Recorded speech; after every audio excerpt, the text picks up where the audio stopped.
कृष्णदास कविराज गोस्वामी पाद श्री श्री चैतन्य चरितामृत में श्री वृंदावन धाम का, इस धाम की जो महिमा, इसका जो महात्मा का वर्णन किया। कविराज गोस्वामी पाद ने कहा यह धाम कैसा है। कहा है कि सर्वग अनंत विभु कृष्ण तनु सम, ऊपर जद्ध व्यापी आछे नाही क नियम। कविराज गोस्वामी पाद ने कहा यह धाम कैसा है। बोले सर्वग अनंत विभु कृष्ण तनु सम, कृष्ण तनु के समान ये धाम। जैसे भगवान का विग्रह नित्य है, शाश्वत है, सनातन है, विभु है, व्यापक है, उसी प्रकार ये धाम भी नित्य है, शाश्वत है, सनातन है, विभु है, व्यापक है। भगवान के धाम में कोई अंतर नहीं है। सर्वग अर्थात सर्वगत, भगवान जैसे सर्वत्र विराजमान, हरि व्यापक सर्वत्र समाना, उसी प्रकार ये धाम भी सर्वत्र व्याप्त है। जिस समय महाप्रभु जी पूरी धाम में चटक पर्वत को देख करके उनको गोवर्धन का भ्रम हो रहा है, तो वो क्या भ्रम है। जो भगवान साक्षात सच्चिदानंद स्वरूप, जो भगवान सत्य स्वरूप है, तो सत्य स्वरूप भगवान के सम्मुख ये भ्रम कैसे टिक सकता है, कैसे ठहर सकता है। ये भ्रम नहीं है।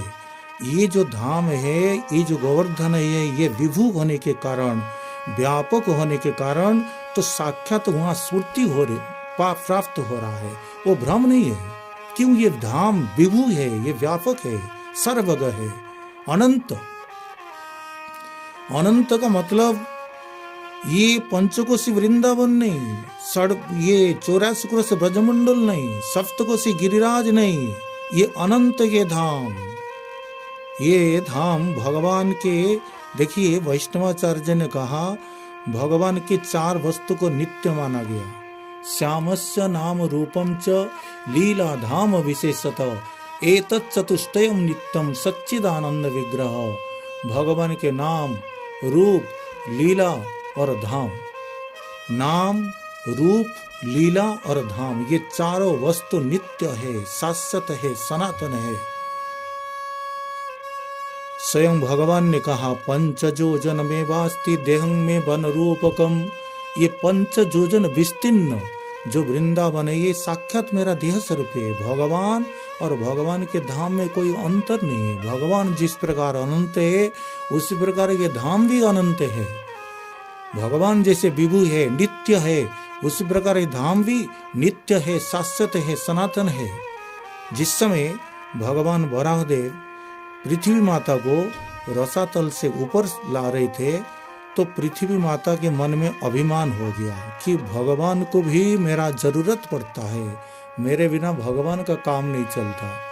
तो जब पृथ्वी माता ने इस प्रकार विचार किया मन में, तो भगवान जैसे ही पृथ्वी माता को जल से ऊपर लाए, तो धरित्री ने देखा, पृथ्वी ने देखा सुंदर सुंदर बाग बगीचा, वन उपवन, बड़ा रमणीय दृश्य।